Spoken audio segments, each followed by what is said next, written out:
Chibaba, nakuja kuambia mimi na mimba yako. Tokea jana usiku nakwambia kwenye simu. Mimi bado sijajipata. Unaanzaje kubeba mimba ya mtu ambaye hajajipata? Hii pikipiki unayoiona hapa si kwamba ni ya kwangu. Pikipiki yenyewe ni ya mkopo hii. Bado sijaimaliza ni miliki. Sina pa kukaa. Nakaa kwa mjomba. Penyewe tena nalala sebuleni. Mbona kuninyanyasa wewe? Mimba ni bahati na kwangu imefika. Wewe usiniambie sijui unakaa kwa mjomba. Tutaenda kukaa kwa mjomba. Kama tutakunywa wote, kama ni ugali dagaa tutakula wote, ugali bamia tutakula wote. Mimi sijali. Ninachojali hapa nimekuja kukuambia nina mimba yako. Wote. Wewe bahati gani hiyo? Yaani hebu wewe unajua unanitafutia sababu ya kuonekana mimi ni mshenzi tu. Kitu ambacho sicho.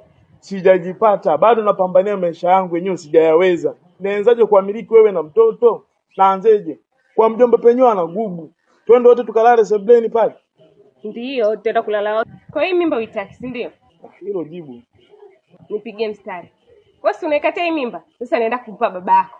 Tunajitia mwendazimu wewe. Naenda kumpa sasa babako. Mwana